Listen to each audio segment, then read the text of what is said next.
kok gampang marah, kenapa orang itu terbuka. Nah, itu juga hal-hal yang ada dalam kepribadian. Tapi bahasan kita, perhatikan di sini bahasan kita walaupun banyak bersentuhan dengan psikologi, tapi kita harus bisa mengadaptasikan ya materi ini pada aspek marketing strateginya gitu ya, ke pemasarannya, oke ya. Nah, kita harus tahu dulu definisinya motivasi itu apa gitu. Kalau berbicara motivasi pasti di pelajaran di mata kuliah SDM, marketing, perilaku organisasi ini selalu ada motivasi. Dan ini bahasan umum yang orang tuh harus tahu apa itu motivasi gitu ya. Jadi motivasi adalah tenaga pendorong dalam diri individu yang memaksa mereka untuk bertindak. Jadi kita tuh termotivasi karena ada dorongan sesuatu yang ada dalam diri kita untuk menjadikan kita bertindak ya. Nah, konsumen di sini yang termotivasi, bersemangat, siap dan bersedia untuk terlibat dalam kegiatan yang relevan dengan tujuannya gitu ya, seperti itu. Oke. Ini udah kelihatan ya gambarnya kan? Sudah Bu, sudah terlihat ya? Bu. Oke, ya. Terlihat Nah, Bu. motivasi konsumen dan dampaknya. Jadi di sini kita lihat ya, ilustrasi itu paling gampang memang dengan gambar gitu ya. Begini, di dalam bahasan marketing ada istilah high effort behavior, perilaku yang keterlibatan tinggi. Jadi konsumen akan terlibat tinggi itu, jadi dia mulai termotivasi mencari informasi gitu ya, menseleksi gitu sesuatu gitu dengan sangat intens karena ada yang dia inginkan ya, seperti itu. Jadi motivasi konsumen ini akan berdampak pada perilaku kita yang yang berusaha tinggi terhadap pencapaian sesuatu misalnya gitu ya. Misalnya nih di sini ilustrasinya ada orang yang badannya dirasa kurang ideal, bilanglah gemuk gitu ya, dan ingin kurus. Nah, kalau sesuatu kita bayangkanlah, saya membayangkan diri saya sendiri aja ya, perempuan mau hobi makan, niat kurus, tapi hobinya makan, niatnya kurus, tapi susah buat diet. Dia baca aja terus gitu ya, gimana caranya nurunin berat badan, tapi prakteknya susah ya, misalnya seperti itu. Nah di sini ada seseorang yang termotivasi ingin kurus, sangat-sangat pengen fokus untuk ke kurusnya atau ke berat badan idealnya, kemudian dia mencoba mencari informasi, memproses informasi tentang bagaimana caranya mencapai berat badan ideal, gitu ya. Nah, ini adalah high effort information processing, ya, sampai nantinya ada decision making. Misal ketika Anda ingin membeli suatu rumah nih, taruhlah sudah lulus, kemudian ternyata alhamdulillah diterima di Bapeda Tasik misalnya ya, Anda orang Tasik. Nah, kemudian mencari rumah dekat kantor atau ya minimal di kota Tasiknya juga. Nah, mencari informasi tentang apa ya? Tentang lokasi, tentang harga, cara pembayaran dan lain sebagainya. Jadi orang itu kalau punya motivasi tertentu pasti akan berusaha untuk mencari informasi terhadap untuk mencapai motivasi tersebut gitu ya, seperti itu. Nah, apa sih yang menentukan motivasi? Motivasi itu dipengaruhi ketika konsumen menganggap suatu sebagai secara personal relevan. Jadi di sini kalau misalnya kita begini deh, orang itu kayaknya kok sulit makan, susah diajak main nggak mau gitu ya dan sebagainya. Ternyata dia itu sekarang fokusnya pada kisah asmaranya dia gitu ya. Nah, berarti otomatis apa yang dia lakukan ya secara personal terkait sama kisah asmaranya dia, termotivasinya sama itu misalnya ya. Misalnya Anda sekarang lagi senang sepedahan, nah lagi boomingnya sepedahan. hobi secara personal sepeda dan Anda akan tertarik dengan berbagai merek sepeda dan akan mencarinya. Itu secara personal relevan dengan diri kita. Kalau saya misalnya karena saya tidak ada motivasi dan tidak relevan dengan hobi apa namanya ikan gitu ya, mancing atau kok apa namanya melihara ikan dan sebagainya, otomatis tidak akan menjadi motivasi hal tersebut gitu ya. Kemudian yang kedua, konsisten dengan konsep dirinya, nilai, kebutuhan, sasaran, emosi, dan proses kontrol diri. Konsisten dengan si konsep dirinya itu ketika kita membeli pakaian, pasti kita itu pengen membeli pakaian yang sesuai dengan nilai diri kita. Maksudnya misalnya kalau saya menganggap diri saya ini high class, otomatis pakaian yang bisa menggambarkan diri saya yang high class tersebut. Begitu ya. Nah, kemudian ada juga nilai value di sini. Value atau nilai konsumen akan termotivasi mencari informasi kalau relevan dengan nilainya.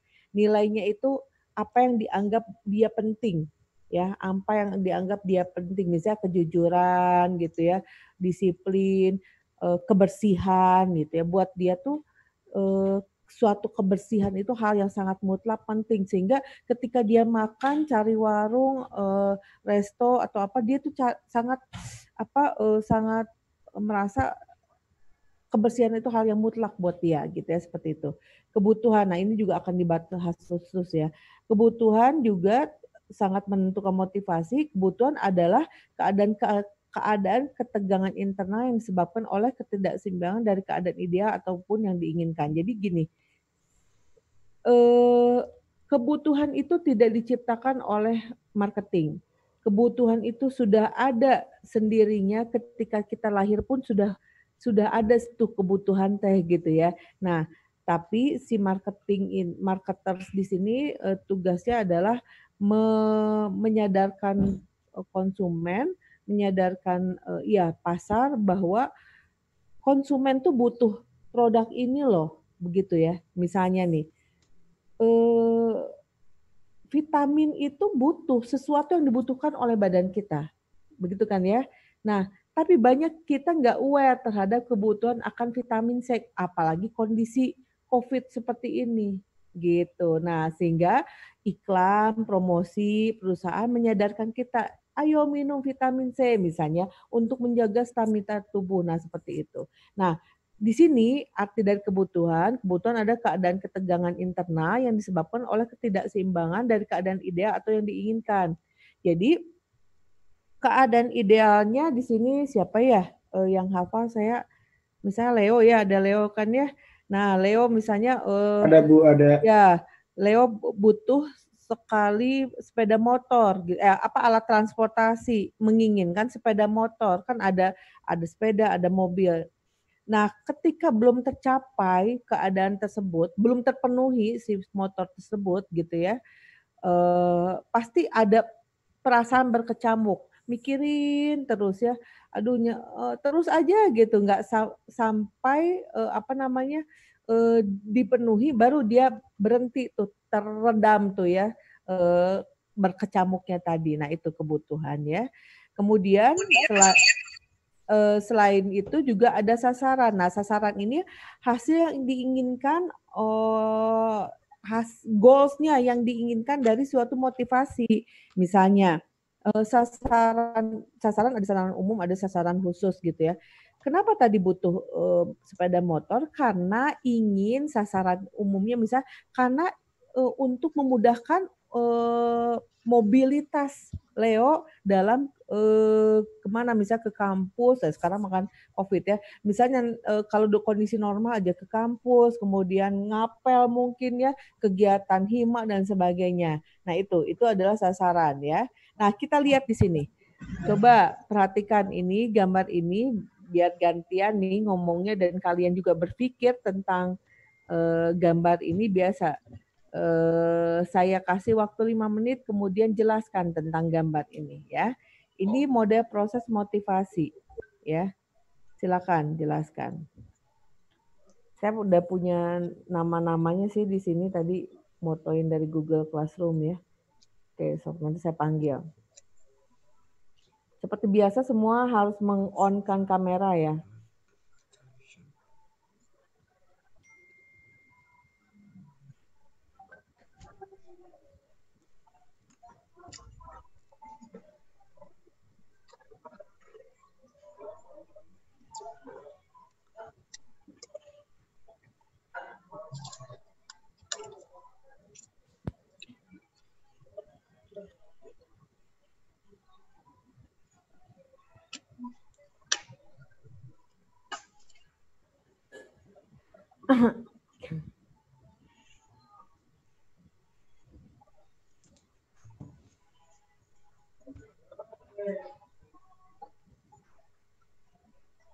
Atau kalau misalnya ada yang mau coba, nggak usah dipanggil, silakan.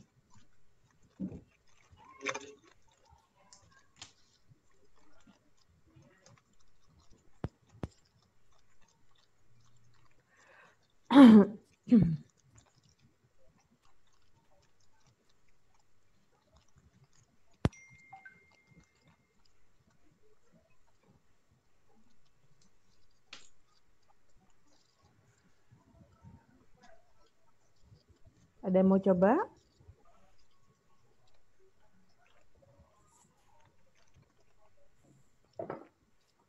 Ini kita pertemuan kedua ya. Perilaku konsumen tanggal 14 ya, 14 September 2020. Materinya motivasi dan kepribadian konsumen.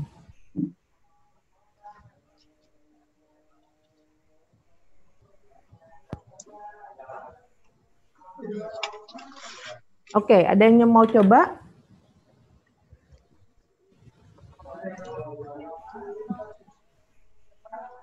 Yuk, coba.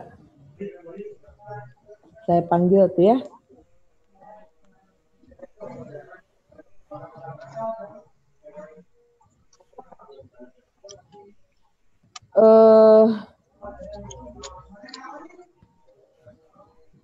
Ismi Wulandari. Ada Ismi? Ada, Bu.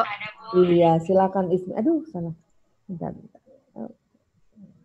Ya, silakan Ismi. Nggak usah takut salah. Nanti juga ini kan belum dijelasin ya, gitu ya. Misalnya belum sampai menjelaskan gambar. Tapi sekarang silakan kalau misalnya Ismi punya tanggapan terhadap gambar ini.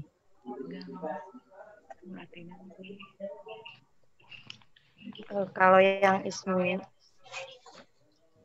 pahami ya, Bu. Kalau prefer learning itu kan pembelajaran sebelumnya.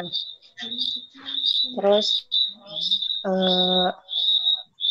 kebutuhan yang belum terpenuhi, keinginan, terus lanjut ke pengurangan ketegangan, terus ke pengendalian, terus kebiasaan, terus tujuannya atau kebutuhannya, terus terpenuhi. Akhirnya mengakibatkan ke pengurangan ketegangan. Oke, gitu ya. Oke, ada lagi yang mau coba menjelaskan? Oke ya, biar cepat aja nih. Ada siapa yang mau coba? Saya, Bu, mau coba, Bu. Boleh nggak, Bu? Leo. Oke, Leo. Ya, pertama itu kan ini adalah model proses motivasi dari konsumen.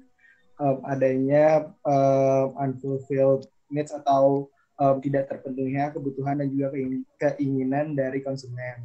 Nah, dari ketidak terpenuhinya itu terjadinya ketegangan di mana sesuai tadi yang sebelumnya dibilang, kebutuhan itu adalah keadaan ketegangan internal yang disebabkan oleh ketidakseimbangan. Maka dari itu selanjutnya itu adanya dorongan dari konsumen untuk memenuhi kebutuhan dari ketegangan tersebut. Nah, sebelum mereka mengambil atau melakukan review, mungkin di sini yang saya itu kayak sebelum-sebelumnya kan mereka mungkin pernah membeli produk atau jasa. Nah, itu kan kayak pelajaran dalam pembelian tersebut.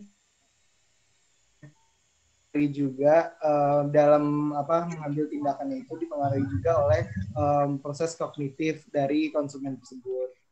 Nah, kedua hal tersebut akan mempengaruhi untuk tingkah laku konsumen untuk membeli atau termotivasinya, sehingga terjadilah tujuan atau terpenuhinya kebutuhan tersebut.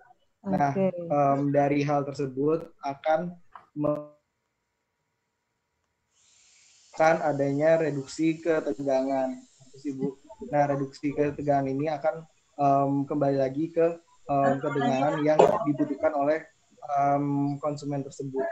Ya, kurang lebih begitu ya. Jadi tadi kan agak lebih mudah tuh seperti ini kita contohkan dengan contoh produk, atau kita bisa mencontohkan kepada diri kita sendiri gitu ya. Misalnya ketika goal,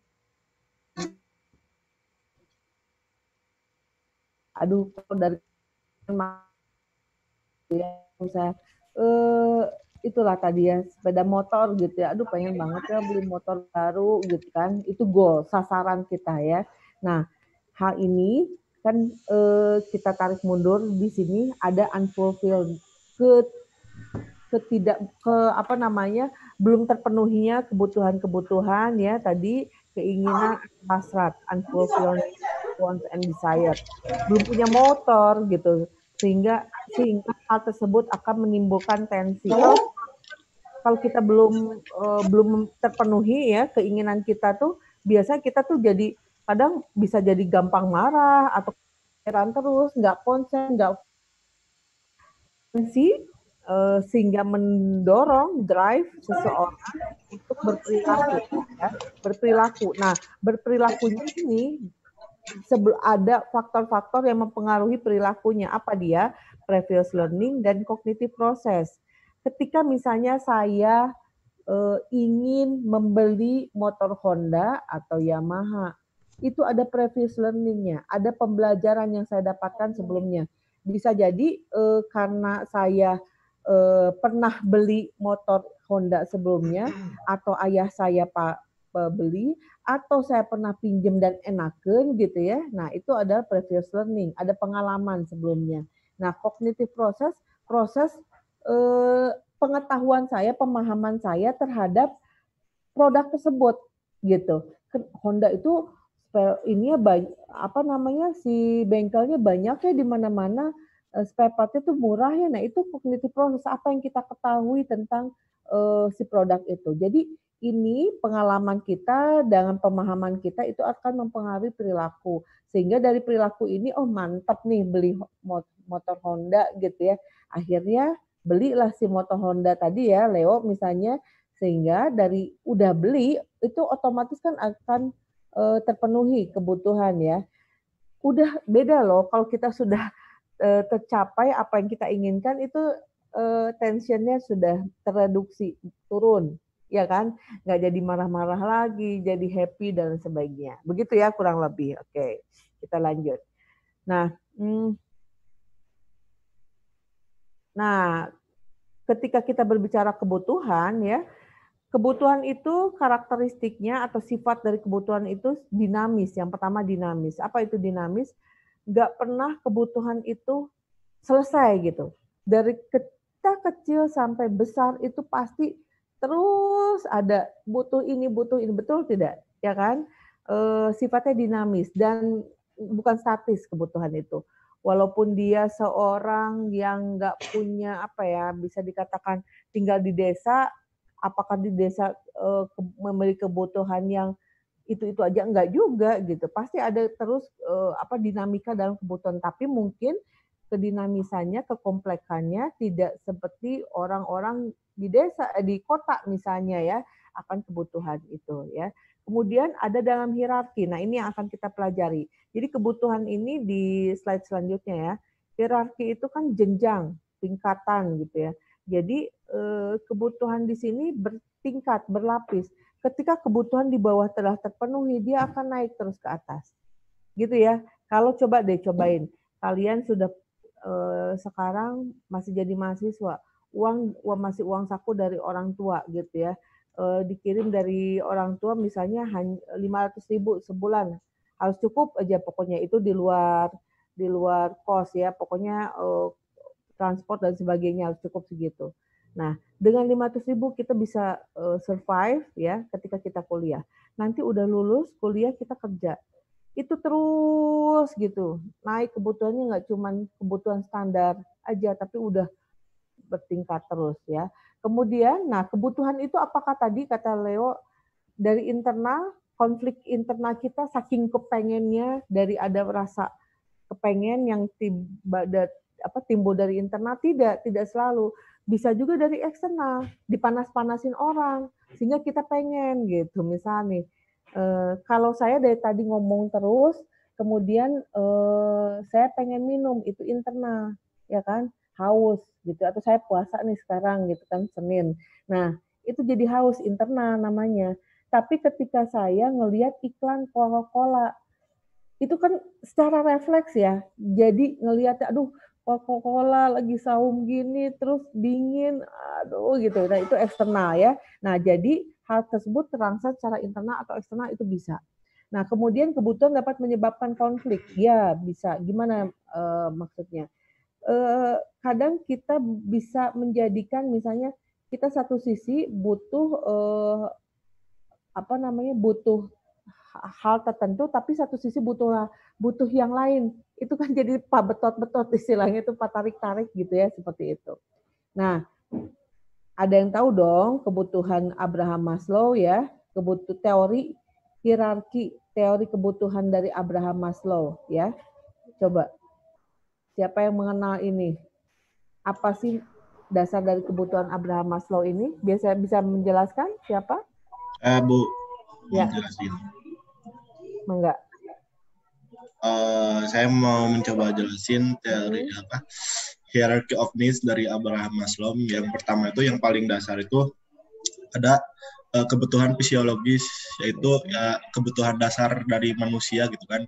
Manusia butuh makan, butuh minum, butuh butuh oksigen, butuh seks gitu kan. Nah, setelah kebutuhan fisiologis ini terpenuhi, maka akan naik gitu Bu, kepada kebutuhan akan keamanan atau safety and security gitu. Yeah. Nah, jadi kebutuhan ini tuh kayak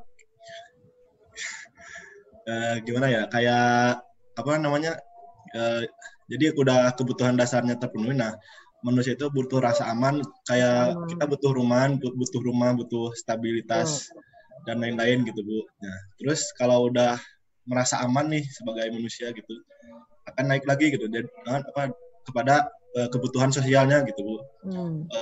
Kan butuh dihargai, butuh berteman, butuh pokoknya yang sosial gitu lah Bu. Nah, terus akan naik lagi gitu. Jadi setelah kebutuhan sosialnya terpenuhi, naik lagi kepada kebutuhan ego gitu.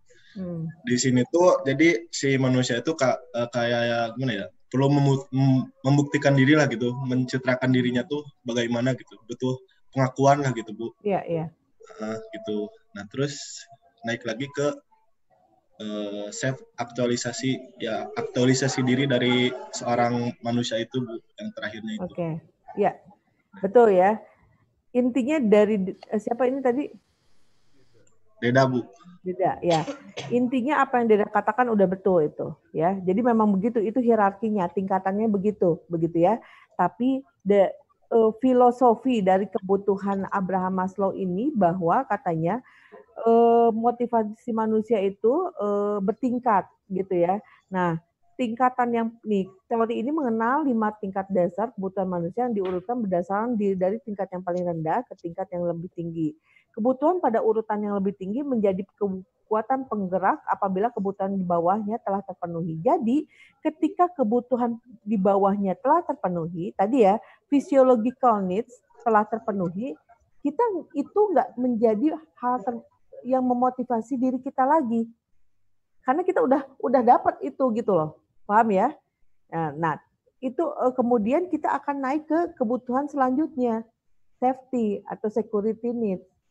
Hal yang paling sederhana lah, contohnya gini, orang yang punten ya, misalnya gelandangan deh gitu ya. Gelandangan kan dia asal makan buat dia.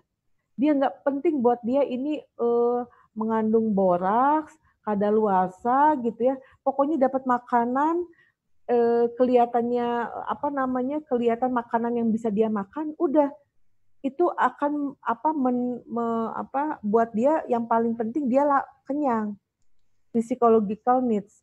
Nah, kalau di atas itu, misalnya kita orang kebanyakan kan nggak hanya melihat makanan itu sekedar makanan ya, tapi juga ini aman nggak, ini sehat atau tidak, itu safety and security needs, begitu ya. Atau misalnya ketika saya lapar gitu, saya nggak akan mikirin boro-boro hayang mikirin arisan, social needs gitu ya, atau ego pengen dihargain, enggak. Pasti pikiran saya, aduh gimana nih lapar banget ya, mana sih dari tadi GoFood belum datang-datang aja gitu ya misalnya.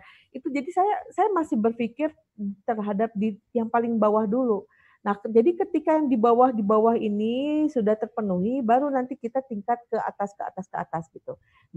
Jadi kita berikan contoh, misalnya tadi psychological needs apa itu? Makanan, pakaian, tempat tinggal gitu ya. Seks, kebutuhan akan udara, itu psychological needs. Sandang pangan papan lah ya kalau misalnya Anda tahu pelajaran SMP dulu ya. Selanjutnya safety. Safety ini security of body, kemudian rasa aman, rasa nyaman, butuh rumah atau butuh makanan, nggak sekedar makanan, butuhnya ada atapnya, aman dari pencuri, begitu ya, seperti itu. Nah, itu udah terpenuhi nih. Kita juga butuh bersosialisasi, hidup tuh nggak sendiri gitu kan, butuh social needs-nya. Selanjutnya esteem. Esteem ini rasa ingin dihargai, rasa ingin diakui gitu ya. Nah, dan yang terakhir adalah self actualization, misalnya bagaimana kita bisa mengaktualisasikan diri kita, mencurahkan optimal. Kita tuh sebenarnya punya potensi apa? Ikut lomba, kemudian ikut pameran gitu ya. Keluarlah kreativitas kita. Nah, itu aktualisasi diri. Jadi ini sifatnya bertingkat ya, begitu ya kurang lebih. Nah, saya tanya lagi tadi, kebutuhan akan makanan, apakah dia hanya pada tataran psychological needs? Coba siapa yang bisa jawab? Kebutuhan akan makanan ya, makan tadi kan Deda bilang contohnya makan, dan memang betul makanan di sini juga ya contohnya. Apakah dia hanya memenuhi kebutuhan psychological needs si makanan itu? Enggak, Bu. Enggak. Bisa kemana lagi nih makanan misalnya?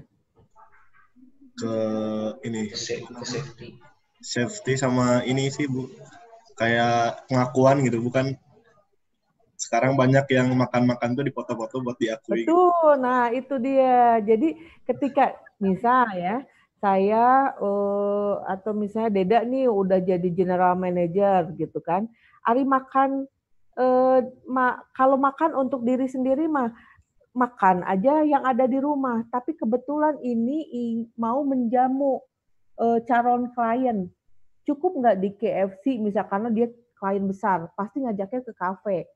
Pengen kelihatan dong GM-nya gitu kan, seperti itu. Esteem needs, jadi diakui. Nah, sama seperti hal pakaian. Kalau pakaian orang yang sederhana, yang biasa, dia hanya memenuhi kebutuhan berpakaian, sudah, dia nggak perlu merek. Tapi ketika dia ingin diakui bahwa dia orang kaya, dia itu orang yang kenal merek gitu ya, dia pakai pakaiannya nggak mau dong yang nggak ada brandnya, minimal Zara atau H&M gitu ya. Nah seperti itu. Jadi itu masuk kepada esteem needs, bukan lagi psychological needs ya, seperti itu ya. Paham ya? Oke, kita lanjut. Jadi kalau kita berbicara teori kebutuhan itu banyak ya, di psikologi, di SDM gitu ya, berbagai macam lah. Tapi yang paling terkenal itu Abraham Maslow, dan nggak boleh lupa itu Abraham Maslow. Selanjutnya ada teori kebutuhan dari McClellan ini, tiga teori kebutuhan. Jadi need for power, need for affiliation, and need for achievement. Coba kita lihat deh sekeliling kita. Ada orang-orang tertentu yang dia need for power-nya tinggi. Atau ada orang-orang tertentu yang dia pokoknya selalu pengen lebih bagus dibanding teman-temannya dalam hal IPK, nilai, dan sebagainya. Need for achievement. Atau ada yang dia IPK biasanya, tapi dia gaulnya, dia tuh seneng banget deh kenalan sana sini, affiliation-nya. Jadi ini teori kebutuhan yang lain ya, need for affiliation, power, and achievement. Untuk mengukur ini biasanya kalau seorang psikolog dia punya alat tesnya sendiri gitu, tapi kita nggak sampai situ ya. Oke, ya tadi sudah. Selanjutnya motivasi juga tadi kalau kita berbicara motif itu ternyata ada motif rasional dan motif emosional gitu ya. Jadi beginilah, kan saya tuh udah punya mobil misalnya di rumah, tapi tiba-tiba jadi pengen mobil lagi. Kenapa? Nah itu emosional, bisa jadi saya pengen memperlihatkan ke orang bahwa saya punya 2 mobil gitu. Itu contohnya. Kalau rasional ada yang cuma butuhnya 1 ya udah cukup gitu ya. Atau contohnya seperti ini. Ini pulpennya kebetulan sama, sama Bang. Oh enggak, ini Sarasa ya. Minimal samalah kurang lebih Faster dan Sarasa gitu ya. Kalau hanya untuk melihat fungsional, buat saya yang penting ini enak gitu ya. Ditulisnya enakeun kalau bahasa pulpen mah ya. Tintanya bagus gitu. Itu fungsional, rasional. Tapi kalau seorang general manager dia enggak, aduh bos perusahaan terkemuka gitu ya, kayaknya kalau cuman ini enggak cukup. Dia harus pulpen mahal, misalnya Montblanc gitu ya. Atau mobil kalau hanya sekedar memenuhi aspek rasional ya mobil apapun lah ya, yang penting masih jalan gitu kan. Ya udah yang cukup aja yang Avanza, Brio. Tapi kalau dia ngerasa diri dia adalah orang kaya, artis, ternama, masa atau pakai Avanza misalnya. Itu udah masuk kepada motif emosional. Jadi ini yang harus dicermati oleh seorang pemasar ya dalam melihat motif-motif konsumen begitu ya. Oh ini enggak. Oke, selanjutnya dalam motivasi ini juga suatu motivasi juga dipengaruhi oleh resiko yang dirasakan oleh seseorang ya. Misalnya di sini faktor lain dari motivasi konsumen terhadap pemerosotan informasi tentang produk atau merek adalah resiko yang dirasakan oleh konsumen ya.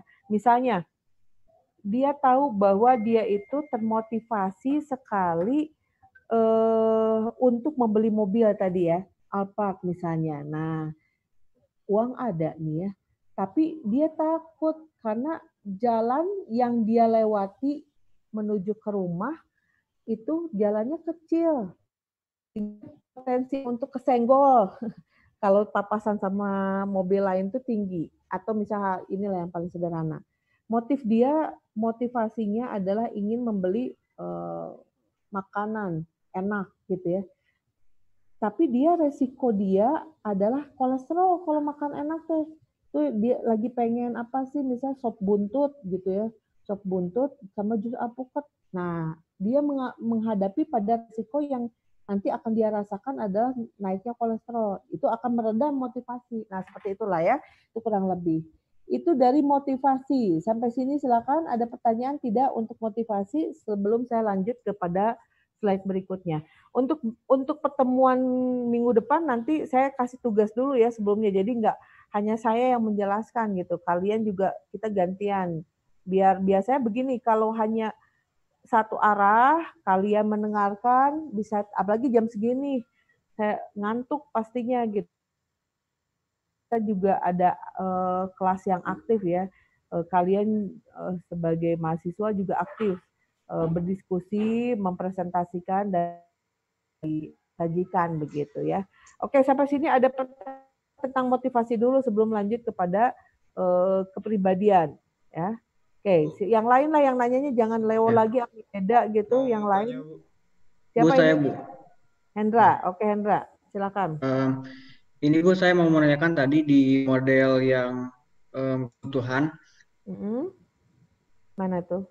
Nah, yang model kebutuhan ini kan di yang ini atau yang ini sama aja? Bukan Bu, ya yang modelnya Bu. Yang mana nih? Yang model motivasi apa kebutuhan ya? Motivasi ini Bu, ya. Iya, gimana? Di sini kan Bu ada kolom behavior gitu, di mana itu kan sebuah kebiasaan. Nah, kenapa di sana ada yang namanya menjadi kebiasaan dari beberapa faktor yang sebelumnya? Kenapa di sini ada kebiasaan gitu? Kenapa bukan sebuah pengambilan keputusan?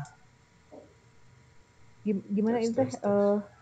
Saya belum nangkap nih ini pertanyaannya. Gimana? Jadi gini kan Bu, kan tadi itu setelah adanya kebutuhan yang tidak dipenuhi, terus juga adanya kecemasan, juga ada dorongan, nah sehingga dan kita belajar dari pengalaman sebelumnya dan juga proses kognisi yang kita miliki.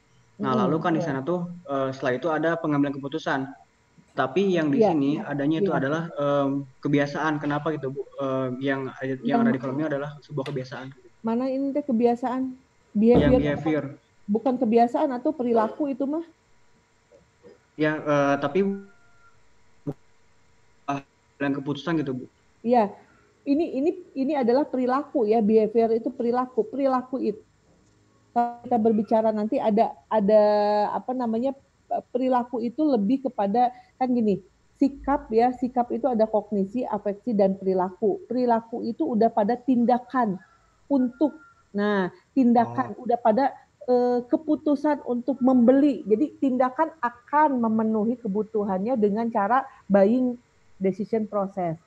Ada behavior tuh udah pada actingnya, actionnya si perilaku ini teh begitu. Jadi kalau kita berbicara ada komponen sikap gitu ya. Kalau yang secara umum kognisi, isi dalam komponen sikap itu ada kognisi, afeksi dan behavior, perilaku. Perilaku itu udah pada actingnya.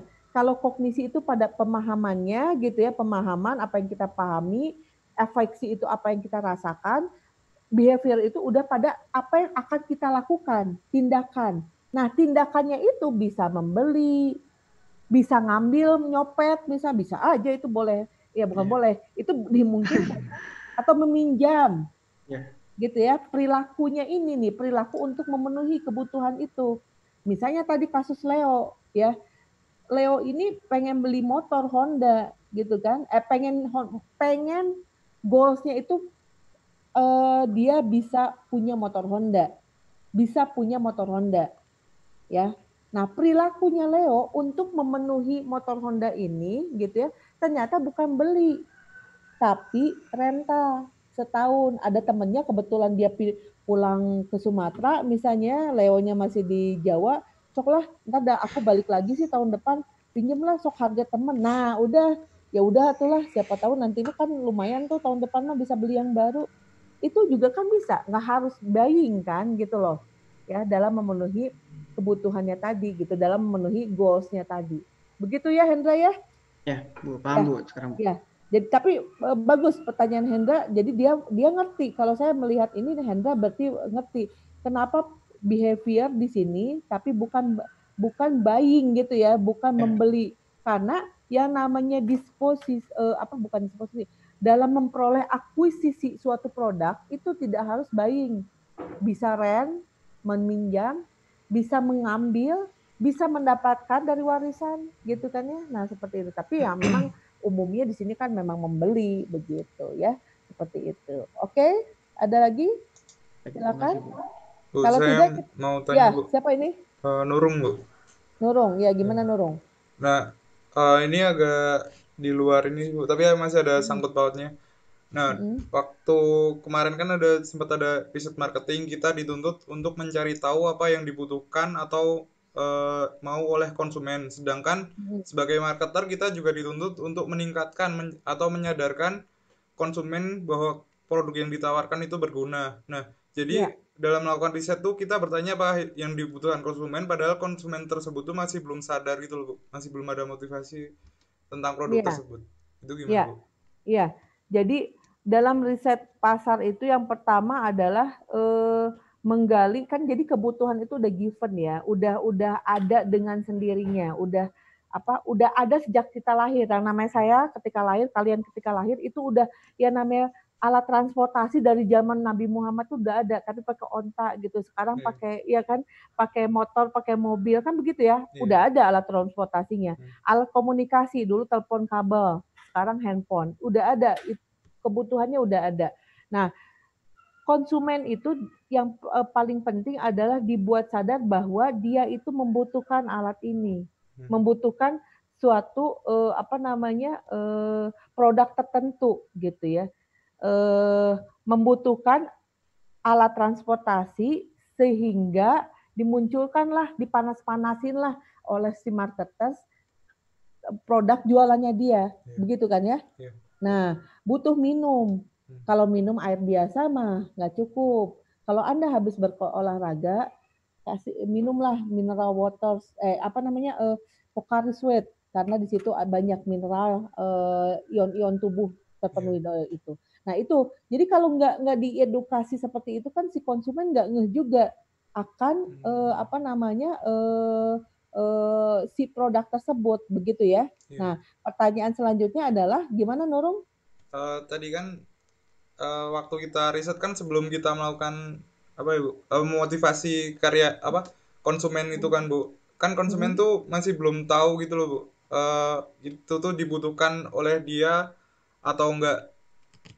Jadi waktu kita gimana ya? Sebelum launching produk tuh kan kita harus riset itu dibutuhkan atau enggak. Sedangkan waktu kita promosi tuh kan buat ningkatin kalau produk tersebut tuh dibutuhkan oleh konsumen. Nah, gitu. Ya, makanya ini sih sebenarnya masuk ke dalam mata kuliah manajemen pemasaran di produk product development, pengembangan produk gitu ya. Nah, dalam pengembangan produk sebelum diuji ke pasar itu ada screening, ada namanya test market gitu. Kalau dia nggak mau rugi, dia harus test market dulu. Dia harus menghitung potensi pasarnya. Jadi itu suatu hal yang nggak bisa tiba-tiba ujuk-ujuk kita bikin aja, kemudian lempar ke pasar. Nggak bisa juga seperti itu. Kecuali kalau produk kita, terutama ya, kalau produk kita produk followers gitu ya, udah ada sebelumnya pesaing yang melemparkan produk ini, kita ngikutin. Nah, mungkin kita bisa ngopi nih, pesaing banyak laku produknya, kita juga kurang lebih bisa akan laku. Tapi kalau apalagi untuk produk-produk pelopor gitu ya, yang dia baru sekali di launching ke pasar, itu butuh tahapan-tahapan yang cukup lumayan panjang dalam sebelum dia sampai si produk itu betul-betul di launching ke pasar gitu ya. Pertamanya kan ada ide generation ya, ada pengumpulan ide. Emangnya kalau produk bisa muncul itu langsung ada dari karyawan atau dari siapa kira-kira? Bisa dari, nggak harus dari staff R&D, bisa aja dari staff yang lain gitu kan. Pengumpulan ide, kemudian screening, ide tuh banyak, bisa jadi misalnya bikin stasiun TV. Yang satu bagus bikin ini deh, coba acara TV ini, yang satu bilangnya segala macam. Nah, ide yang banyak ini di screening dulu, dipilah-pilah dulu. Nah, mana yang paling komersial, yang paling mendapatkan profit atau berpeluang ke depannya. Jadi ada tahapannya tersendiri, Nurung, nggak bisa langsung launching udah aja gitu. Jadi ini bagian biasanya kalau di perusahaan besar gitu ya, ada R&D-nya khusus, Research and Development, atau litbang lah kalau bahasa Indonesianya, begitu, sebelum produk itu di launching ke pasar, begitu ya, seperti itu.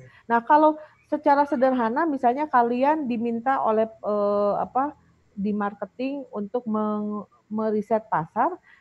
Yang paling penting dari suatu riset pasar itu kan kita tuh tahu dulu kebutuhannya.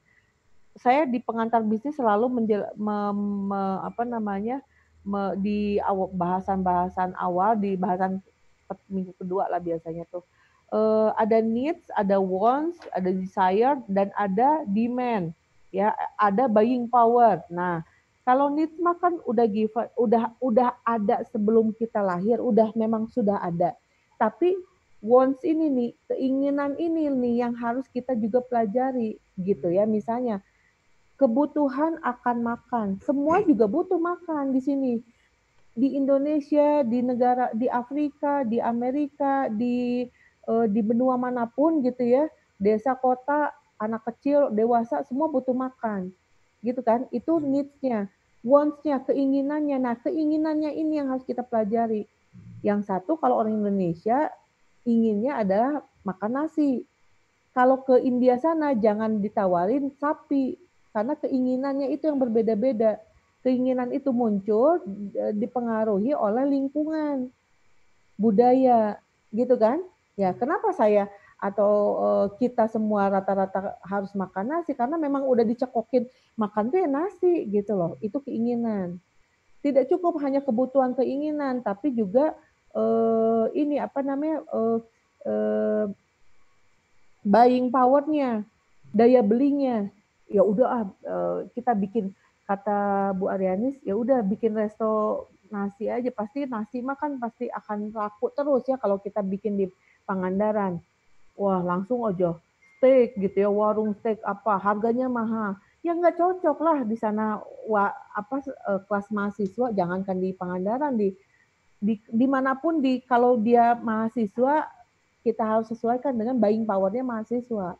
Begitu. Jadi itu kompleks ya kalau berbicara riset pemasaran tuh nggak cuma hanya lihat motivasi, kebutuhan, keinginan gitu ya. Juga melihat buying power-nya dan lain sebagainya lah ya.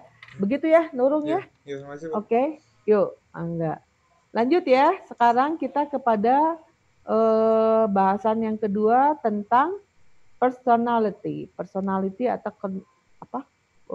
kepribadian. Nah, kepribadian ini kan ada kepribadian, ada sikap, ada sifat, ada apa sih sebenarnya gitu ya. Nah, kepribadian ini adalah karakteristik kejiwaan dalam diri yang menentukan dan mencerminkan bagaimana seseorang merespon lingkungannya. Bagaimana seseorang merespon lingkungannya. Jadi karakteristik kejiwaan dalam diri yang menentukan dan mencerminkan bagaimana seorang merespon lingkungannya. Orang itu berbeda-beda dalam dia merespon lingkungannya. Misalnya, ada yang sumpu pendek gitu ya, ada yang gampang tersulut, ada yang dia santai, tenang gitu ya. Jangankan yang ibu bapaknya beda, yang kembar aja. Mungkin yang satu sama-sama perempuan, yang satu girly, yang satu tomboy. Gitu kan ya. Ya, adik kakak, saya punya anak yang satu introvert, yang satu extrovert. Itu beda loh ya dalam merespon lingkungannya. Yang satu lebih senang dia sepi, suasana tenang. Yang satu tuh paling senang kalau suasana ramai. Nah, itu adalah kepribadian. Nah, banyak sekali tes-tes yang yang terdapat di website ya untuk menilai kepribadian kita ya, kepribadian diri kita gitu ya. Nah, ini yang umum itu ada tes kepribadian MBTI ini di sini ya. Jadi ini yang menemukan ada Isabel Briggs Myers dan Catherine Briggs ya pada tahun 1960-an.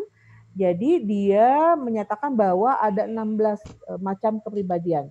Nah, di sini kalau mau coba, saya lupa ya nggak ngasih ininya. Nah, ini coba deh sekarang.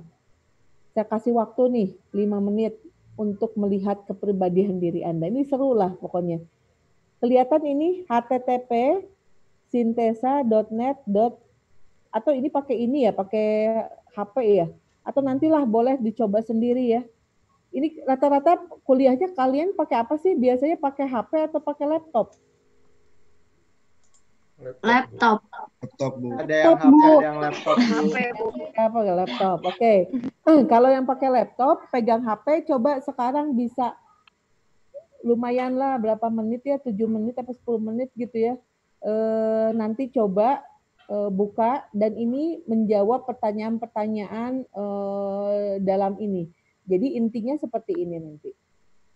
Ada 4 kelompok. Kalau saya misalnya nih, ada introvert, extrovert, sifat dasar seorang untuk memusatkan perhatiannya, ada sensing dan intuisi, ada thinking dan feeling, ada judging dan perceiving, gitu ya. Ini misalnya kalau kalian nanti dalam ada pertanyaan itu sampai berapa 30 kalau nggak salah berapa puluh saya lupa lah. Itu menjawab pertanyaan-pertanyaan itu sehingga kita bisa kelihatan kita itu yang mana gitu ya. Misalnya seseorang saya gitu dikatakan ISTJ, introvert, sensing, thinking, judging gitu ya. Atau misalnya extrovert, sensing, feeling dan judging. Nah, itu ada kesimpulannya. Itu hal yang sederhana untuk menilai kepribadian kita ya. Nah, seperti ini. Extrovert, introvert, sensor, intuitif, thinker, feelers gitu ya. Lebih ke bisa kalau saya di situ dites ketika akan melakukan sesuatu lebih kepada bersikap rasional atau lebih kepada feeling. Saya sih lebih harus realistis dan logis, misalnya itu berarti saya tipenya thinkers gitu ya. Kemudian kalau di dalam suasana ini saya lebih senang yang mana?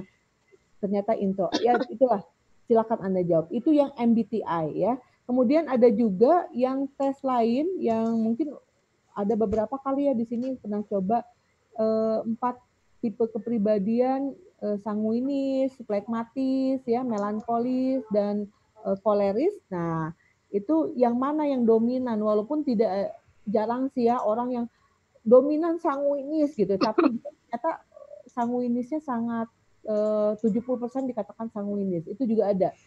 Sekarang banyak, silakan kalau mau coba menilai diri kita sendiri itu pada kepribadian yang mana di situ ada gitu ya, seperti itu. Nah, oke, lanjut. Jadi untuk apa sih memperhatikan kepribadian ini gitu ya? Kita lihat bahwa sifat dasar kepribadian itu kan mencerminkan perbedaan individu ya. Jadi ketika kita membagi konsumen dibagi ke dalam berbagai kelompok yang berbeda. Kenapa misalnya motor saja ada motor yang motor Harley dengan kepribadian kalau yang suka Harley jarang ya laki-laki yang feminis gitu ya atau laki-laki yang suka pakai baju pink kan gitu ya. Pasti dia cowok banget meren gitu ya terus ya seperti itu. Atau kalau misalnya cewek yang sangat seneng banget ke strawberry apa sih yang heartwarmers yang apa fancy gitu ya. Nah, itu juga berarti ada kepribadiannya tertentu. Jadi begitu mencerminkan perbedaan individu. Kemudian kepribadian bersifat konsisten dan bertahan lama katanya walaupun kepribadian tapi juga perilaku konsumsi mereka sangat bervariasi tergantung dari berbagai faktor psikologi, sosial budaya dan lain sebagainya.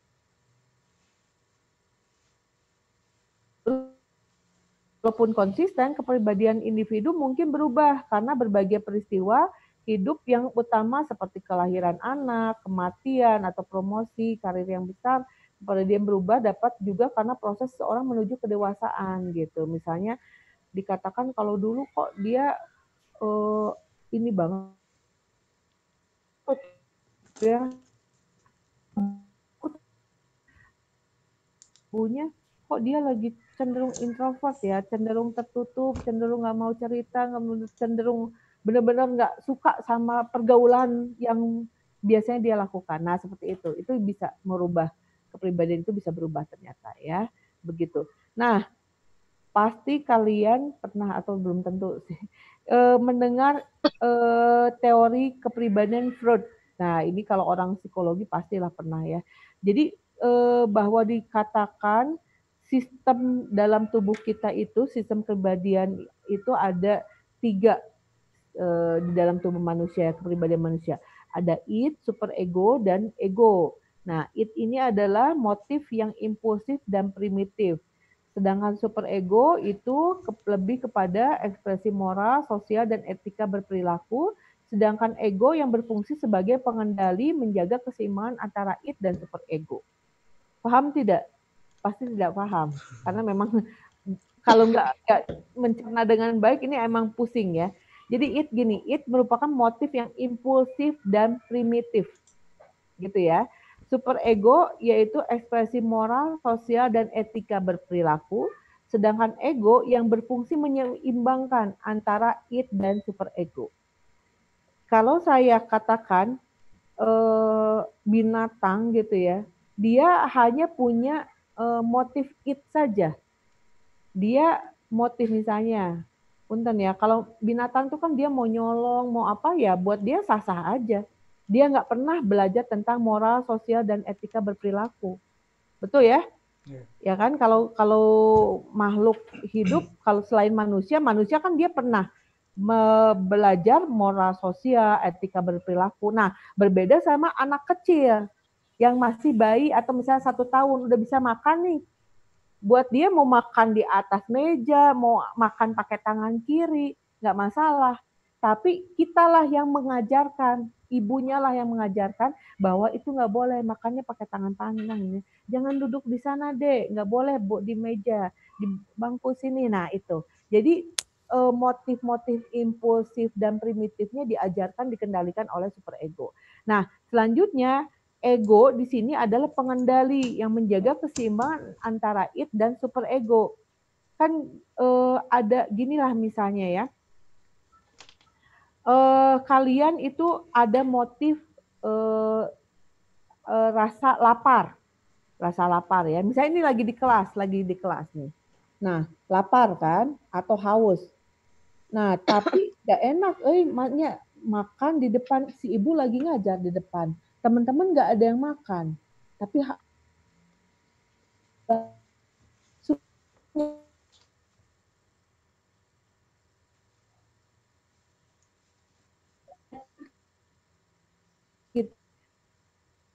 cara ego kita menyatakan bahwa kan lapar ya atau haus banget ya, Bu, permisi mau sebentar mau keluar dulu. Oh iya silakan. Nah, makanlah di luar, sebentar lah ya makan di sekolah ngumpul ngeganjal misalnya gitu. Nah itu kan menyeimbangkan rasa id dan super ego tadi. Begitu ya, jadi itu struktur kepribadian teori Freud ini. Di sini jadi buat apa sih mempelajari teori Freud ini dalam etika pemasaran, dalam marketing gitu ya. Dikatakan bahwa kan namanya id, manusia itu punya tadi kebutuhan psikologis fisiologisnya adalah tertarik sama lawan jenis gitu kan ya, dorongan biologis dan seksual. Nah, ketika parfum akan beriklan gitu ya, Axe misalnya, dia beriklan dengan menampilkan seorang wanita yang tertarik sama badan atletisnya dia. Pernah ya lihat seperti itu. Nah, itu udah mulai nih masuk teori Freud di situ gitu ya, seperti itu kurang lebih. Nah, di sini teori Freud dan kepribadian produk, pembelian konsumen atau situasi konsumen, konsumsi sebagai cerminan dan perpanjangan dari kepribadian konsumen itu sendiri. Ya, selanjutnya di sini juga selain teori Freud ada teori neo-Freudian. Ini masih tentang kepribadian, bahwa katanya bahwa kalau Freud itu kan lebih kepada instiktual ya, intuisi gitu, dan seksual. Kalau neo-Freudian ini menyatakan bahwa hubungan sosial itu paling penting dalam membentuk kepribadian, sehingga ada beberapa kepribadian compliant, agresif, detached gitu ya. Misalnya individu yang lebih senang berprestasi, ada individu yang menyenangi kemerdekaan gitu ya. Ini adalah teori neo-Freudian. Jadi dia menyempurnakan dari teori Freud tadi. Selanjutnya ada teori trait teori. Jadi banyak sih kalau kita berbicara tentang teori-teori kepribadian mah ya. di dalam di dalam psikologi, tapi kita nggak sampai mendalam sekali seperti orang psikologi belajar ya. Tapi intinya dari teori-teori ini adalah ternyata manusia itu memiliki berbagai ragam kepribadian. Gitu. Ada, nah kalau trait teori dia pengukurannya udah pada kuantitatif ya, mengukur kepribadian dari bisa dihitung lah, ada skala ukurnya. Sehingga misalnya bisa dilihat ada konsumer yang dia daya inovasinya suka sama produk-produk yang inovatif. Ada konsumen yang dia materialism, kepemilikan atas harta duniawinya tinggi. Ada konsumen yang dia konsumer etnosentrismenya tinggi, gitu ya. Nah, apa itu misalnya kalau kita lihat di sini contoh aja ya, yang konsumer etnosentrisme. Seberapa jauh kepribadian tertentu dapat menerima produk-produk luar negeri. Jadi kalau konsumer etnosentris, misalnya gini, konsumer etnosentrisme di Indonesia itu tinggi. Jadi dia penerimaan dia terhadap produk-produk luar negeri lebih tinggi dibanding konsumer etnosentrisme di Amerika. Betul tidak? Orang Indonesia mah ngerasa gaya kalau pakai luar negeri teh gitu. Beda dengan di Amerika. Di Amerika itu dia ya pakai produk dia sendiri. Di Jepang juga sama. Di negara-negara maju dia konsumer etnosentrismenya sudah rendah. Kenapa? Karena dia bangga dengan produknya gitu. Berbeda dengan Indonesia. Wis kayaknya iya ini beli di kemarin ayah aku ke Jepang gitu ya. Padahal pas dilihat produk Indonesia yang lagi diekspor gitu ya ke Jepang dibalikin lagi ke Indonesia. Kadang kan suka gitu ya. Nah, jadi ini trade teori itu mengukur hal-hal seperti ini, begitu ya. Kemudian di dalam kepribadian ini juga kita lihat deh. Saya tuh pernah tes psikologis buat anak saya ya. Jadi melihat atau kalian sendiri bisa lah sekarang mah tadi yang saya katakan bisa ngetes sendiri. Orang yang lebih suka visual atau yang suka verbal. Kalau lebih senang melihat tayangan gitu ya atau mendengarkan gitu ya, ini juga akan berpengaruh terhadap terhadap metode beriklan. Orang yang visual dia akan resep penerimaannya lebih tinggi terhadap gambar-gambar begitu ya. Kalau orang yang verbal dia akan lebih senang mendengarkan iklan-iklan radio misalnya begitu ya, seperti itu ya. Kemudian yang verbal prefer promosional, ya visual dan verbal. Verbal ini lebih kepada promosi-promosi yang lebih banyak ini tekstualnya, tekstual atau verbal information ya. Jadi misalnya ada keterangannya, nggak hanya sekedar gambar. Nah kalau visual ini hanya sekedar gambar aja gitu ya. Kalau verbal di sini lebih kepada ada keterangan-keterangan terhadap produk. Karena ada beberapa produk tertentu yang dia membutuhkan ini, gitu kan. Mungkin kalau hanya sekedar produk ayam, Burger King atau McD atau KFC gitu ya, atau saus tomat mungkin ya memang nggak perlu juga ya identifikasi produk yang banyak gitu ya. Tapi kan kalau untuk produk mahal ini misalnya kasur Tempur ini kan dia khusus untuk yang memiliki masalah pada ini ya tulang punggung. Harga kasurnya bisa puluhan juta. Nah, orang ketika akan membeli produk dengan harga yang puluhan juta, dia perlu tahu ini produk ini buat apa sih fungsinya gitu ya. Kemudian nanti misalnya ada ini enggak garansinya enggak dan lain sebagainya gitu ya, seperti itu ya. Jadi informasinya dia dapatkan lebih banyak. Kemudian tadi orang yang dikatakan materialisme konsumennya tinggi, orang yang suka disibukkan dengan kepemilikan atas harta-harta duniawi lah katanya ya, akan suatu benda-benda gitu ya. Misalnya artis mah dia punya ruang pamer sendiri terhadap produk barangnya gitu ya. Mau sepatu, tas gitu ya. Ada wardrobe-nya sendiri. Nah, ini materialisme konsumen mengukur sejauh mana seorang disibukkan dengan pembelian dan memamerkan kepemilikan fisik. Yang sebagian besar barang-barang mewah yang tidak penting dan sering mencolok gitu ya. Ya tapi memang duitnya ada ya artis maya, dan memang untuk menunjang profesinya mungkin ya seperti itu gitu ya. Ya. Kemudian ada lagi nih fixated consumption. Ya. Ini lebih kepada orang yang menyukai koleksi, kolektor. Di sini ini bapak ini memang beneran nih, dia kolektor Hello Kitty, udah puluhan tahun ya, boneka, stationery-nya, sampai ke spraynya dan lain sebagainya yang berbau Hello Kitty. Ada misalnya kalian pernah menemukan teman kolektor apa misalnya zipper gitu ya, atau apa misalnya parfum, ini parfum ya, atau apapun itu berarti dia masuk kepada fixated consumption ya, collector and hobbyist ya, hobi, penggiat hobi tertentu ya. Kemudian ya ini juga kurang lebih sama sih ya, compulsive consumption ya, keterlibatan tinggi seperti kolektor yang serius ini. Jadi misalnya Barbie koleksinya banyak sekali ya, tapi atau kalau kolektor ini pasti otomatis dia ditunjang dengan dana yang besar juga, dan dia punya itu gitu, yang utamanya ya. Oke. Selanjutnya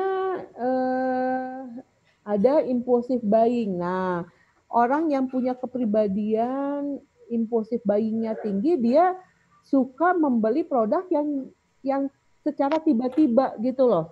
Ketika dia ke supermarket, ke mall gitu ya, dia kan tadinya mau beli baju aja nih, atau ke Indomaret mau beli sampo ya sama sabun kan ya, habis di rumah.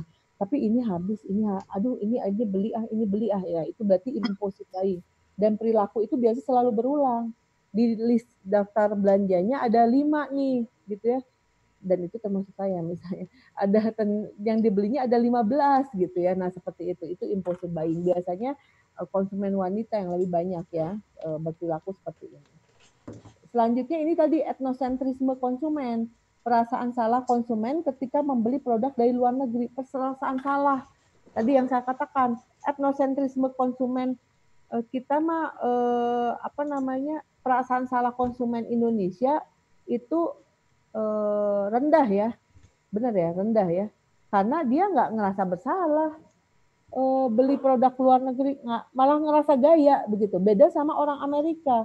Nah, orang Amerika di sini dia harus membeli produk Amerika lagi daripada produk impor. Ini adalah tabel atau item pertanyaan-pertanyaan untuk mengukur etnosentrisme di Amerika misalnya ya.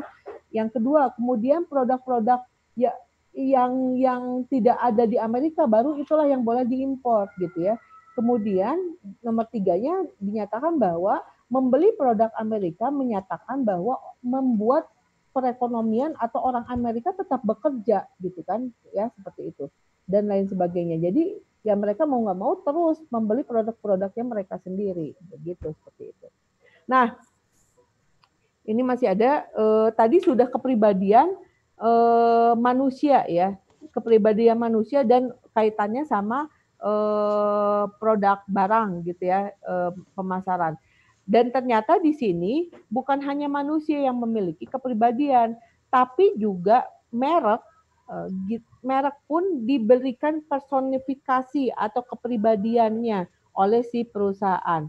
Nah, misalnya beberapa pemasar menciptakan berbagai personifikasi merek yang menuangkan sifat-sifat produk atau jasa menjadi karakter manusiawi. Misalnya, kalau saya sebutkan Nike, kita kan cenderung dia lebih kepada sepatu sporty gitu ya, atlet kan gitu ya, atau misalnya LV atau Gucci dia sophisticated atau luxury gitu ya. Nah itu adalah karakteristik manusiawi kepribadian tertentu yang ditanamkan kepada si brand tertentu. Atau misalnya kalau saya sebutkan Coca-Cola, dia bukan tidak memiliki kepribadian luxury, tapi Coca-Cola itu kepribadiannya cheerful. atau excitement, menyenangkan, iya kan? Nggak pas. Coca-Cola dinyatakan luxury mah, gitu ya. Jadi di sini brand personality adalah akan terkait berkorelasi sama suatu merek tertentu gitu ya, yang sesuai dengan karakteristik si merek tersebut ya. Misalnya kalau saya juga nggak tahu nih, ini karena contohnya dari luar ya. Marlboro is masculine, Virginia, rokok Virginia itu feminin katanya. Kalau kita sebutkan laptop IBM is older, while Apple is younger. Jadi lebih kekinian, lebih modern tuh Apple dibanding IBM. Ya, gitu. Coke is confirming, while Pepsi is irrelevant. Nah, begitu. Nah, kita bagi, ini bukan kita, ini dari teori dinyatakan bahwa kepribadian merek itu ada beberapa ini 5 dibagi 5 jenis personifikasi merek. Yang pertama adalah sincerity atau ketulusan hati ya. Ketulusan hati, jadi merek-merek tertentu yang dia dinyatakan merek yang melayani dengan hati gitu ya, praktis, jujur, bermanfaat. Coba saya tanya. Bisa berikan contoh nggak? Merek apa itu misalnya? Yang ada di sekitaran kita. Bu, asuransi, ketulusan hati. Iya, misalnya ini ya, Prudential, always listening, always understanding, gitu kan ya. Tagline-nya cocok banget gitu kan ya, ketulusan hati. Atau perusahaan jasa tertentu, kami melayani dari hati. Nah seperti itu. Jadi itu ya, praktis, jujur, bermanfaat. Nggak cocok si asuransi tadi dimasukin ke asuransi yang kecanggihan, agak kurang pas gitu ya. Selanjutnya yang kedua, excitement atau kegembiraan. Nah, ini tadi contohnya Coca-Cola atau apalagi, silakan Anda berikan contoh. Yang ciri-cirinya dia berani, bersemangat, mengikuti zaman gitu ya. Misalnya makanya si Coca-Cola selalu iklannya tuh yang anak muda, warnanya merah gitu ya, seperti itu ya. Contohnya apalagi? Coba ada bisa berikan contoh nggak kira-kira apa ya yang cocok untuk kepribadian merek Coca-Cola ini? Kegembiraan atau excitement? Apa? Traveloka, Bu. Hah? Traveloka yang kayak Traveloka. Gitu, Bu. Oke, kenapa Traveloka? Ya karena kan jalan-jalan mulu, Bu. Jadi kegembiraan, nggak bisa ya, daripada jalan ke mana Hendra di lockdown. Ya itulah ya, kurang lebih bisa kayak gitu ya. Oke, selanjutnya ke kemampuan. Jadi di sini dapat diandalkan, cerdas dan berhasil. Seperti misalnya merek-merek mobil, elektronik, ya, ya gitu kan ya. Samsung misalnya, mobil mobil-mobil Toyota gitu kan ya. Nah seperti itu. Selanjutnya kecanggihan. Nah ini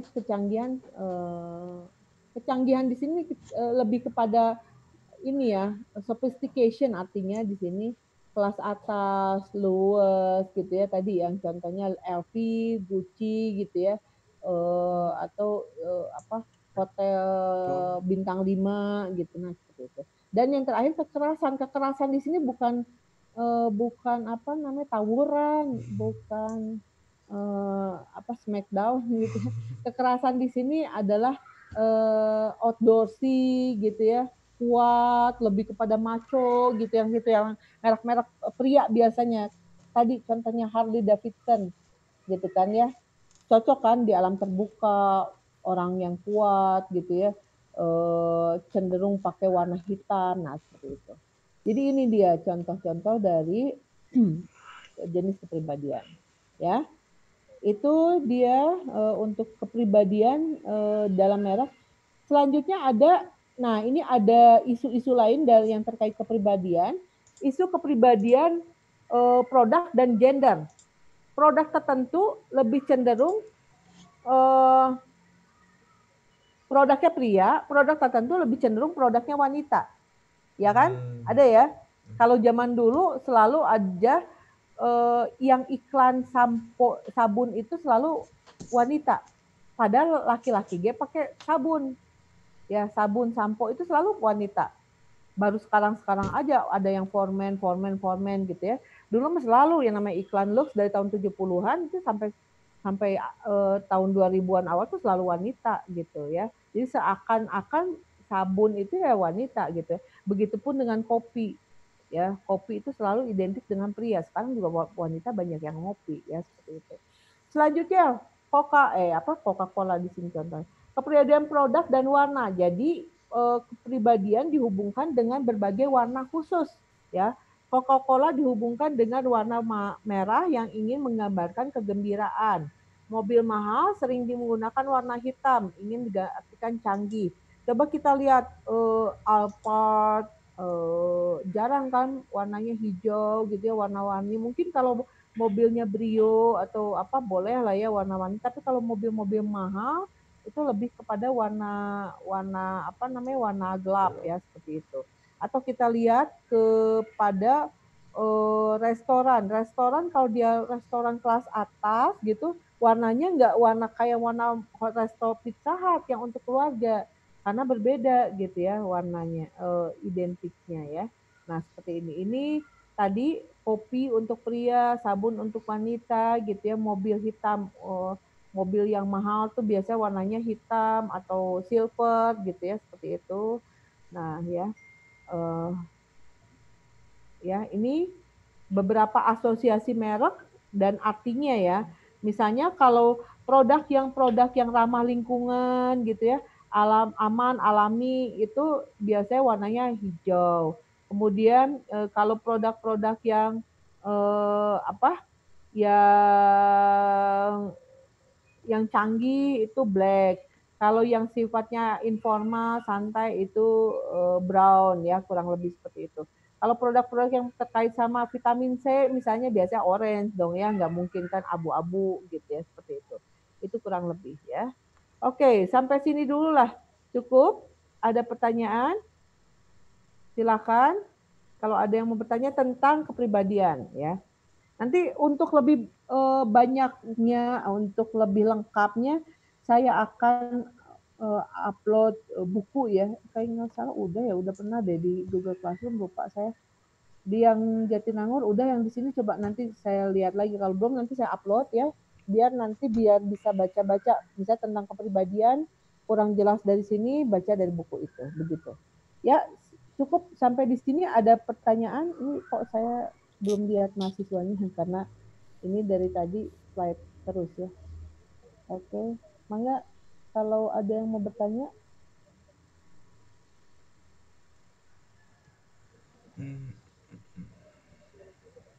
Ya, silakan.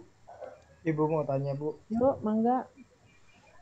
Kan ini ya, Bu, kepribadian merek itu kan kayak nyambung juga sama kayak ya ini menurut saya aja, Bu, kayak positioning dari merek kita sendiri juga nggak ya, Bu? Kan yang saya tahu nih, Bu, ada kayak teori color teori untuk kayak nentuin positioning kita, kayak merek kita tuh mau di ini seperti apa. Nah, selain color teori itu apa aja sih, Bu, kayak yang nentuin buat merek kita tuh menentukan kepribadian merek kita gitu, Bu, biar dipandang oleh konsumen itu kayak gimana gitu, Bu, selain color teori gitu. Ya, jadi kan ini sebenarnya ada bahasan tuh khusus ya tentang manajemen merek tuh ya. Jadi kalau kita berbicara tentang positioning itu kan bagaimana kita ingin diposisikan di benak konsumen ya, produk kita itu di benak konsumen kan gitu ya. Nah, positioning ini harus biasanya direpresentasikan dengan suatu tagline, ya kan, gitu ya. Tagline atau janji itu kan promise ya, positioning itu janji. Misalnya gini deh, kalau dikatakan positioningnya yang paling gampang ya, dan sampai sekarang orang saya tanya deh ke Leo, positioning sabun Lifebuoy apa? Keluarga. Sabun keluarga, Bu. Nah, itu. Sabun Lux? Perempuan. Sabun buat wanita gitu nggak sih, Bu? Kayak kecantikan. Kecantikan. Itu sama loh. Sama-sama dari Unilever, yang satu keluarga, yang satu kecantikan. Beda kan positioningnya, ya kan? Beda. Oke, kita fokus pada yang Lifebuoy tadi. Lifebuoy kalau disebut untuk memperkuat, maksud Leo tuh kan gimana caranya memperkuat positioningnya, begitu nggak sih? Iya, Bu, untuk kayak memperkuat positioning dari kepribadian merek itu sendiri juga. Iya, oke.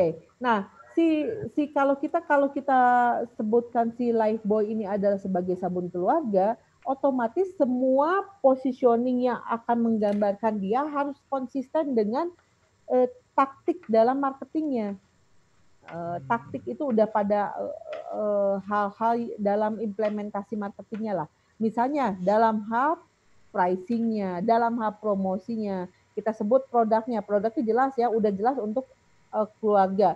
Keluarga ini untuk siapa? Untuk lebih kepada segmen sebenarnya mah ke anak-anak dan ibunya juga bisa pakai, tapi lebih kepada anak-anak dari usia setelah dia, kalau mungkin kalau di bawah 5 tahun maksudnya pakai Switsal, Asen gitu. Nah, mulai dari 5 tahun sampai ke remaja itu pakainya Lifebuoy lah, gitu kan? Itu udah jelas produknya. Pricingnya, kemudian sampai ke komunikasinya juga harus konsisten pada saluran komunikasi dan media informasi yang memang dipakai oleh banyak keluarga, begitu kan? Ya. Kemudian sampai kepada misalnya apalagi distribusinya. Kalau untuk keluarga, di mana biasa keluarga membeli produk itu? Seringnya supermarket, minimarket, gitu kan? Ya, jadi memang harus sesuai. Jadi kalau kita pengen positioning kita tadi, contohnya yang tadi tuh ini deh, sophisticated produk Gucci ya. Nah, ini Gucci kan? Ada Gucci atau LV ya. Gucci atau LV itu untuk kalau saya sebutkan Gucci, LV, walaupun belum pernah punya misalnya gitu ya, tapi orang tuh kan tahu dia kelas atas, untuk segmentasi kelas atas. Itu semuanya harus konsisten tuh. Ya pricingnya untuk kelas atas, tapi kok pricingnya murah? Ya nggak pas dong gitu ya. Ya maksudnya murahnya murah dalam jangkauan khalayak umum ya, bukan murah kata orang kaya. Kata Nia Ramadhani mungkin murah gitu kan. Nah jadi pricingnya harus yang sesuai. Kemudian distribusinya. Nah, untuk kelas atas harus ditaruh di toko retail yang memang mencerminkan tempat kelas atas belanja. Jangan taruh si Gucci itu di Pasar Baru atau di TSM, kurang pas. Di kelas yang atas lagi gitu ya, misalnya Plaza Senayan gitu ya, seperti itu. Kemudian komunikasinya gimana, promosinya? Promosinya bukan di majalah di tabloid Nova atau apalagi majalah Kartini, enggak, tapi majalah ya udah, padahal misalnya majalah Harper's Bazaar gitu ya, ada yang berpromosi di mana kaum sosialita ikut pameran atau bazar. Jadi semuanya harus sinkron sama cara dia berpositioning gitu, seperti itu ya.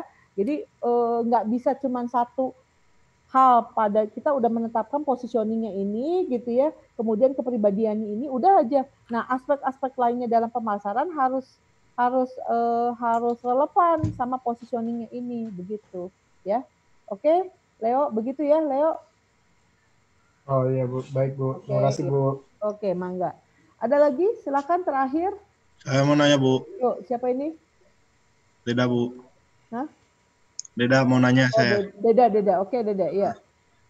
Ya Bu, kan ini tadi bahas kepribadian merek. Nah, saya tuh gimana ya, melihat fenomena ini sih Bu di merek Adidas sih Bu. Kan di Adidas tuh emang gimana ya, dalam satu merek yang sama itu terdiri dari tiga segmen berbeda gitu. Jadi apakah apa namanya, di pemasaran tuh emang bukan diperbolehkan sih, emang ada kerangka yang yang membahas itu nggak Bu? Jadi kayak Adidas tuh ada Adidas khusus buat atlet gitu ya, buat olahraga, si logonya juga khusus gitu. Nah ada Adidas buat fashionnya juga gitu, buat nyantai lah gitu. Si logonya juga beda. Nah, terus ada lagi yang menyasar apa namanya, yang lebih murah lah gitu Bu. Tapi sama-sama Adidas gitu Bu. Ya, oke. Ya, itu cara namanya sebenarnya kalau kita bisa sebutkan bagaimana si perusahaan dia menguasai pasar dengan mereknya dia semua. Seperti misalnya, bosan ya Unilever ya, Wings saja. Wings itu dia punya Daya, punya So Clean, punya Boom. Ada 3 merek deterjen dia. Ya, semuanya segmentasinya beda-beda. Untuk apa? Untuk menyasar pasar yang berbeda-beda. Ada yang sangat irit, ekonomis dan sangat merhatiin harga ya belinya Boom.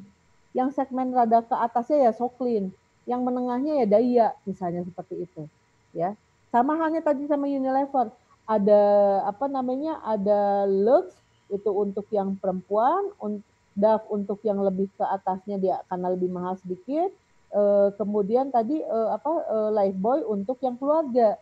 Itu kan untuk memperluas, untuk memenuhi ranjang rak-rak di supermarket dengan produk dia yang mendominasi begitu ya, untuk segmentasi mereka yang berbeda-beda. Sama halnya dengan grupnya MNC, ada Global TV, ada RCTI, ada MNC. Segmentasi pasarnya pun berbeda-beda, nggak masalah. Itu strategi perusahaan gitu ya untuk meraih pasar yang berbeda-beda ya seperti itu. Nah, tapi kalau untuk produk Adidas contohnya dia kan kalau di merek ada brand produk, ada brand perusahaan. Yang tadi mah brand perusahaannya sama, brand produknya yang berbeda kan gitu ya. Unilever brand produknya ada Slug, Citra, kemudian Lifebuoy, Dove gitu ya. Nah, kalau Adidasnya kan sama-sama Adidas ya, tapi dia punya segmentasi yang berbeda. Ya nggak masalah juga. Karena apa? Karena Adidas tahu ada pasar tertentu yang dia sebenarnya ingin membeli Adidas atau dia loyalis juga terhadap Adidas, tapi nggak kurang pas dijangkau oleh Adidas sehingga dia launching lah second brandnya begitu ya. Karena untuk beberapa produk banyak hal seperti itu gitu ya.